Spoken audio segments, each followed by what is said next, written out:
ನಮಸ್ಕಾರ, ವನಶ್ರೀ ಚಾನಲ್ಗೆ ಸ್ವಾಗತ. ಹೊಸ ವೀಡಿಯೋಸ್ಗಾಗಿ ಪಕ್ಕದಲ್ಲಿರುವ ಬೆಲ್ಲೈಕನ್ ಮೇಲೆ ಕ್ಲಿಕ್ ಮಾಡಿ ಆಲ್ ಆಪ್ಷನನ್ನು ಸೆಲೆಕ್ಟ್ ಮಾಡ್ಕೊಳ್ಳಿ. ಇವತ್ತಿನ ಧಾರಾವಾಹಿ ಬಂದು ನಂದಗೋಕುಲ ಧಾರಾವಾಹಿಲಿ ಅಮ್ಮು ಹೋಗ್ಬಿಟ್ಟು ಅವರ ಅಪ್ಪನ ಮ್ಯಾನೇಜರ್ ಮನೆಗೇ ಹೋಗಿ ಟ್ಯೂಷನ್ ಮಾಡ್ತಿರ್ತಾಳೆ. ಅದನ್ನು ನೋಡಿ ಅವ್ರ ಚಿಕ್ಕಪ್ಪ ತುಂಬ ಬೇಜಾರು ಮಾಡ್ಕೊಳ್ತಾನೆ. ಅಲ್ಲಿ ಕೇಳ್ತಾನೆ, ನಿಮ್ಮ ಮಕ್ಕಳಿಗೆ ಟ್ಯೂಷನ್ ಮಾಡೋದು ಇವರೇನಾ ಅಂತೇಳಿ. ಹೌದು, ತುಂಬ ವರ್ಷದಿಂದ ಮಾಡ್ತಾವ್ರೆ, ತಿಂಗಳಿಗೆ 2,000 ರೂಪಾಯಿ ಕೊಡ್ತೀವಿ, ಹಂಗಾಗಿ ಇವರು ಟ್ಯೂಷನ್ ಮಾಡ್ತಾವ್ರೆ ಅಂತ ಹೇಳ್ತಾರೆ. ಆವಾಗ ಏನೇ ಅಮ್ಮು ಇದೆಲ್ಲ ಅಂತ ಕೇಳ್ತಾನೆ. ನಿಮಗೆ ಗೊತ್ತಾ ಸಾರ್ ಇವರು ಅಂತ ಕೇಳ್ತಾರೆ ಅವರು. ಹೌದು, ನಮ್ಮ ಅಣ್ಣನ ಮಗಳೇನೇ ಇವಳು ಅಂತ ಅಂದಾಗ ಸಖತ್ತು ಬೇಜಾರಾಗುತ್ತೆ. ನಮ್ಮ ಅಣ್ಣನ ಮಗಳಾಗಿ ಈ ಕೆಲಸ ಮಾಡ್ತಿದ್ದೀಯ ನೀನು ಅಂತ ಹೇಳ್ಬಿಟ್ಟು ಅವರು ಮ್ಯಾನೇಜರ್ ಕೇಳ್ತಾನೆ, ನಿಮ್ಮ ಅಣ್ಣನ ಮಗಳ ಸಾರ್ ಇವರು ಅಂತೇಳಿ. ಹೌದು, ನಮ್ಮ ಅಣ್ಣನ ಮಗಳೇನೆ ಅಂತ ಹೇಳ್ತಾರೆ. ಅಯ್ಯೋ, ಅವರು ನಮ್ಮ ಮಕ್ಕಳಿಗೆ ಟ್ಯೂಷನ್ ಮಾಡ್ತಾಯಿದ್ದಾರಾ ಅಂತ ಹೇಳ್ಬಿಟ್ಟು ಗಾಬರಿಯಾಗಿ ಕೇಳ್ತಾ ಇರ್ತಾರೆ. ಆಮೇಲೆ ಇವಳಿಗೆ ಪಾಪ ಹಿಂಸೆ ಆಗುತ್ತೆ, ಏನು ಹೇಳೋದು ಅಂತ ಗೊತ್ತಾಗಲ್ಲ.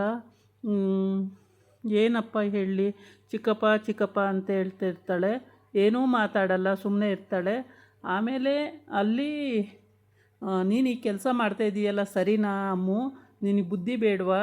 ನೀನು ಯಾರನ್ನೋ ಮದುವೆಯಾಗಿ ಎಲ್ಲೋ ಇರಬೇಕಿತ್ತು, ಅಮೇರಿಕಾದಲ್ಲಿ ಇರಬೇಕಾದವಳು ಇವನ್ನ ಮದುವೆ ಮಾಡಿಕೊಂಡು ಇಲ್ಲಿ ಟ್ಯೂಷನ್ ಮಾಡ್ಕೊಂಡು ಕೂತಿದ್ದೀಯಾ ಅಂತ ಬೈತಾನೆ. ಆಮೇಲೆ ಚಿಕ್ಕಪ್ಪ ಅಂತ ಹೇಳ್ತಾಳೆ, ಮಾತಾಡಬೇಡ ನೀನು ಚಿಕ್ಕಪ್ಪ ಅಂತೆ. ಚಿಕ್ಕಪ್ಪ ಬಂದು ಇಲ್ಲಿ ನಮ್ಮ ಮ್ಯಾನೇಜರ್ ಮನೆಗೆ ಬಂದಿದ್ದೀಯಾ ಟ್ಯೂಷನ್ ಮಾಡೋದಕ್ಕೆ ಅಂತ ಬೈತಾನೆ. ಬೈದು ಚಿಕ್ಕಪ್ಪ ಅಂತ ಕರಿತಲೇ ಇರ್ತಾಳೆ. ಆದ್ರೂ ಅವನು ಬಾಯಿಗೆ ಬಂದಂಗೆಲ್ಲ ಬೈತಾ ಇರ್ತಾನೆ. ಇಂಥ ಕೆಲಸ ಮಾಡ್ತೀಯಾ ನೀನು? ನಿನಗೆ ಸ್ವಲ್ಪನೂ ಮ್ಯಾನಸ್ ಇಲ್ವಾ? ಹಿಂಗೆ ಟ್ಯೂಷನ್ ಮಾಡಬೇಕಾ? ಯಾಕೆ ಅವ್ರಿಗೆ ನಿನ್ನ ಸಾಕೋ ಯೋಗ್ಯತೆ ಇಲ್ವಾ? ನಿನ್ನ ಫೀಸ್ ಕಟ್ಟೋ ಯೋಗ್ಯತೆ ಇಲ್ವಾ ಅಂತೆಲ್ಲ ಬೈತಾನೆ.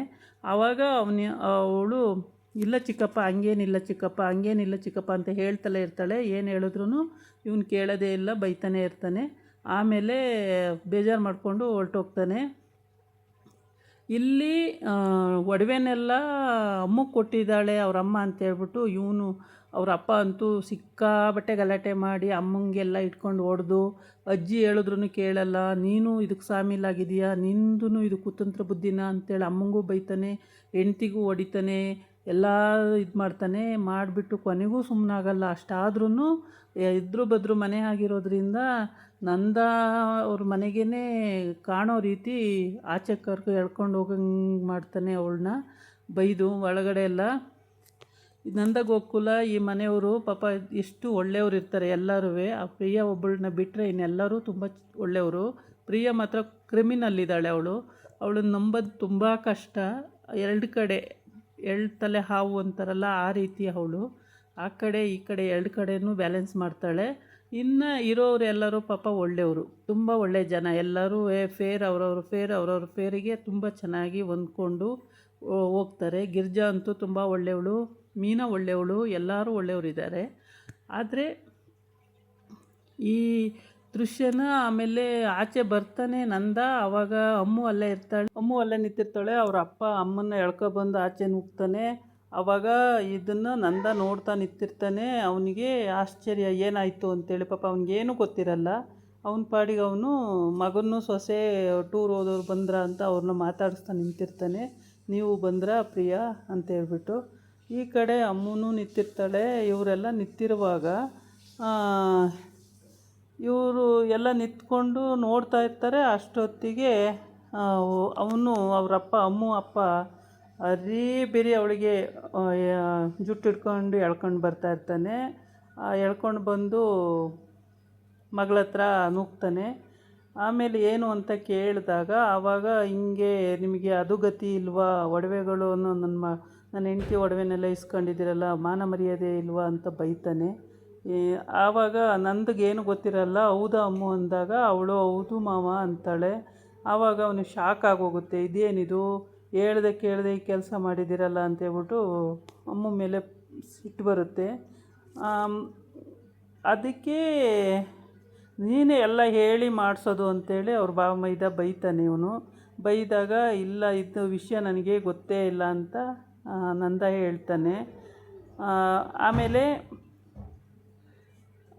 ನಂದ ಹೇಳುವಾಗ ಇವಳು ಅಮ್ಮು ಏನು ಮಾಡ್ತಾಳೆ, ಬಾಗ್ಲತ್ರ ಬರ್ತಾಳೆ. ಮನೆಗೆ ಹೋಗೋಕ್ಕೂ ಭಯ, ಯಾಕೆ ಅಂದರೆ ವಿಷಯ ಗೊತ್ತಾಗ್ಬಿಟ್ಟೈತಲ್ಲ, ಎಲ್ಲಿ ಚಿಕ್ಕಪ್ಪ ಎಲ್ಲರಿಗೂ ಹೇಳ್ಬಿಟ್ಟಿರುತ್ತೋ ಟ್ಯೂಷನ್ ಮಾಡ್ತಾಳೆ ಅಂತೇಳಿ ಭಯ ಪಟ್ಕೊಂಡಿರ್ತಾಳೆ. ಆದರೆ ಆ ವಿಷಯ ಅಲ್ಲಿ ಹೇಳೇ ಇರಲ್ಲ, ಅದಿನ್ನೂ ಇದೇ ಆಗಿರಲ್ಲ. ಇಲ್ಲಿ ಒಡವೆ ವಿಷಯನೇ ನಡೀತಾ ಇರುತ್ತೆ. ಅಮ್ಮು ಮಾತ್ರ ಆ ವಿಷಯ ಟ್ಯೂಷನ್ ವಿಷಯನೇ ಅವಳು ತಲೆಯಲ್ಲಿ ಇಟ್ಕೊಂಡು ಅವಳು ಬಂದು ಅಲ್ಲಿ ಎದ್ರುಕೊಂಡಂಗೆ ನಿಂತಿರ್ತಾಳೆ. ಅವ್ರ ಮಾವ ಬಂದುಬಿಟ್ಟು, ಬಾ ಅಮ್ಮು ಇಲ್ಲ್ಯಾಕೆ ನಿಂತಿದ್ಯಾ, ಒಳಗಡೆ ಬಾ ಅಂತ ಕರೀತಾನೆ. ಒಳಗಡೆ ಹ್ಞೂ ಅಂತೇಳಿ ಹೋಗಬೇಕು. ಅಷ್ಟರೊಳಗೆ ಎಲ್ಲರೂ ಅವರೇ ಆಚೆ ಈಚೆ ಬಂದುಬಿಡ್ತಾರೆ. ಬಂದು ಅಷ್ಟು ಹರಿಡ್ರಾಮ ನಡೆದೋಗುತ್ತೆ ಅಲ್ಲಿ. ಇವನು ಅವ್ರ ಮಾವನು ಬಂದು ಕರೀತಾನೆ, ಬಾ ಅಮ್ಮು ಇಲ್ಲ್ಯಾಕೆ ನಿಂತಿದ್ಯಾ, ಬಾ ಬಾ ಅಂತ ಕರೀತಾನೆ. ಆವಾಗ ಅವಳು ಸರಿ ಮಾವ ಅಂತೇಳಿ ಹೋಗೋಕ್ಕೆ ಅಂತ ಹೊರಡ್ತಿರ್ತಾಳೆ. ಅಷ್ಟೊತ್ತಿಗೆ ಎಲ್ಲರೂ ಆಚೆ ಬಂದು ಈ ಥರ ಅಮ್ಮನ್ನ ಎಳ್ಕೊಂಡು ಬಂದು ಅವನು ನೂಗ್ತಾನೆ ಆಚೆಗೆ. ಅವ್ರ ಅಜ್ಜಿನೂ ಬರ್ತಾರೆ, ಈ ಕಡೆಯಿಂದ ಗಿರ್ಜನೂ ಬರ್ತಾಳೆ, ಇವ್ರ ಫ್ಯಾಮಿಲಿ ಸಮೇತ, ಅವ್ರ ಫ್ಯಾಮಿಲಿ ಸಮೇತ ಎಲ್ಲ ಇವತ್ತಿನ ಎಪಿಸೋಡಲ್ಲಿ ಎಲ್ಲ ನಿಂತ್ಕೊಂಡು ನೋಡೋ ರೀತಿಯಾಗಿ ಹೋಗಿರುತ್ತೆ. ಆಮೇಲೆ ಎಲ್ಲ ನೋಡಿಕೊಂಡು ಏನಾಯಿತು ಏನು ಎತ್ತ ಅಂಥೇಳಿ ಅವ್ರಿಗೆ ಯೋಚನೆ ಮಾಡೋಕ್ಕೆ ಸ್ವಲ್ಪ ಹೊತ್ತು ಬೇಕಾಗುತ್ತೆ. ಆ ಥರ ಡ್ರಾಮಾ ನಡೀತಾ ಇರುತ್ತೆ ಅಲ್ಲಿ. ಪ್ರಿಯನ ಗಂಡನೂ ನೀವು ಬಂದ್ಬಿಟ್ರಾ ಅಂತ ಮಾತಾಡಿಸ್ತಾ ಇರ್ತಾನೆ ಅವರಪ್ಪ. ಅಷ್ಟೊತ್ತಿಗೆ ಅಲ್ಲಿ ಅವ್ರ ಅಪ್ಪನ ಮನೆ ಕಡೆ, ಅಪ್ಪನ ಮನೆ ಕಡೆ ಡ್ರಾಮಾ ನಡೀತಾ ಇರುತ್ತೆ. ಆ ಡ್ರಾಮಾದಲ್ಲಿ ಅಪ್ಪ ಅಮ್ಮನ್ನ ಎಳ್ಕೊಂಡು ಬಂದು ಆಚೆ ನೂಕೋರ್ ದೃಶ್ಯ ಅಂತೂ ಸಖತ್ತು, ಹೊಟ್ಟೆ ಉರಿದೋಗುತ್ತೆ. ಆ ಥರ ಕರ್ಕೊಬಂದು ಆಚೆ ನೂಕ್ಬಿಡ್ತಾನೆ. ಆಮೇಲೆ ಏನಾಯಿತು ಅಂತ ಕೇಳೋ ಅಷ್ಟರೊಳಗೆ ಇಷ್ಟೆಲ್ಲ ನಡೆದೋಗುತ್ತೆ. ಅವ್ರ ಚಿಕ್ಕಪ್ಪ ಬಂದು ಹೇಳೇ ಇರಲ್ಲ ಅದನ್ನ. ಅಮ್ಮು ಅಲ್ಲಿ ಟ್ಯೂಷನ್ ಮಾಡ್ತಿದ್ದಾಳೆ, 2,000 ರೂಪಾಯಿಗೋಸ್ಕರ ಮ್ಯಾನೇಜರ್ ಮಲ್ಲಿ ಅಂತ ಹೇಳೇ ಇರಲ್ಲ. ಇಲ್ಲಿ ಒಡವೆ ವಿಷಯನೇ ನಡೀತಾ ಇರುತ್ತೆ. ಅವರ ಓರ್ಗೀತಿ ಅಂದರೆ ತಮ್ಮನ ಹೆಂಡ್ತಿ ಅಲ್ಲೂ ಡ್ರಾಮಾ ಆಡ್ತಾಳೆ. ಅವಳೇದೇ ಫಿಟ್ಟಿಂಗ್ ಅಲ್ಲಿ ಜಾಸ್ತಿ. ಪಾಪ ಅವರಮ್ಮ ಒಳ್ಳೆಯವರು. ಅವನ ತಮ್ಮನ ಹೆಂಡ್ತಿ ಡ್ರಾಮಾ ಆಡಿ ಎಲ್ಲರನ್ನೂ ಸಿಕ್ಕಿಸಿ ಎಲ್ಲರೂ ಜಗಳ ಆಡೋ ರೀತಿ ಮಾಡಿಬಿಡ್ತಾಳೆ. ಅದು ಎಲ್ಲರಿಗೂ ಬೇಜಾರಾಗುತ್ತೆ. ಯಾಕಮ್ಮ ಅಂತ ಅಮ್ಮು ಕೇಳ್ತಾಳೆ. ಅದಕ್ಕೆ ಅವರಪ್ಪ, ನೀನು ಮಾಡಿರೋ ಗನಂದಾರಿ ಕೆಲಸಕ್ಕೆ ಅಂತ ಬೈತಾನೆ. ನಂದಗೆ ಅದೆಲ್ಲ ಏನೂ ಗೊತ್ತಿರಲ್ಲ, ಅವನ ಪಾಡಿಗೆ ಅವ್ನು ನೋಡ್ತಾ ನಿಂತಿರ್ತಾನೆ. ಆಮೇಲೆ ಈ ಥರ ನನ್ನ ಹೆಂಡ್ತಿ ಒಡವೆನೆಲ್ಲ ಇಸ್ಕೊಂಡು ನಿನ್ನ ಸೊಸೆ ಈ ಥರ ಮಾಡಿದ್ದಾಳೆ ಅಂತ ಅಂದಾಗ, ನಂದು ಹೌದೇನಮ್ಮ ಅಂತೇಳಿ ಅಮ್ಮು ಹೌದಾ ಅಂತ ಕೇಳ್ತಾನೆ. ಹೌದು ಮಾವ ಅಂತ ಹೇಳ್ತಾಳೆ. ಆವಾಗ ಭಾಳ ಬೇಜಾರಾಗುತ್ತೆ, ನನಗೆ ವಿಷಯ ಗೊತ್ತಿಲ್ಲದಲೇ ಇವೆಲ್ಲ ಮಾಡಿದ್ದೀರಲ್ಲ ಅಂಥೇಳಿ. ಈ ಕಡೆ ಇವರಿಬ್ಬರು ಪ್ರಿಯ ಮತ್ತು ಪ್ರಿಯನ ಗಂಡ ನಿಂತ್ಕೊಂಡು ನೋಡ್ತಾ ನಿಂತಿರ್ತಾರೆ. ಇದೆಲ್ಲ ಆಯ್ತಾ, ಹೀಗೆಲ್ಲ ನಡೀತಾ ಇದೆಯಾ ಅಂತೇಳ್ಬಿಟ್ಟು ತುಂಬ ಗಾಬರಿಯಿಂದ ನಿಂತ್ಕೊಂಡು ನೋಡ್ತಾ ಇರ್ತಾರೆ. ಆಮೇಲೆ ಈ ಸೀರಿಯಲ್ಲು ಇವತ್ತಿಗೆ ಇಷ್ಟ ಆಗಿದೆ. ನಾಳಿನ ಎಪಿಸೋಡಲ್ಲಿ ಮುಂದೆ ಇನ್ನೂ ಏನೇನು ಆಗುತ್ತೆ ಅನ್ನೋದನ್ನು ನಾಳಿನ ಎಪಿಸೋಡಲ್ಲಿ ನೋಡೋಣಂತೆ. ಇವತ್ತಿನ ಎಪಿಸೋಡು ಇಷ್ಟು ಮುಗಿದಿದೆ. ನಾಳಿನ ಕಥೆನ ನಾಳೆ ನೋಡೋಣ. ಇದಾಗಿತ್ತು ಇವತ್ತಿನ ವಿಡಿಯೋ. ನಾಳೆ ಇನ್ನೊಂದು ವಿಡಿಯೋ ಜೊತೆ ಬರ್ತೀನಿ. ನಮಸ್ಕಾರ.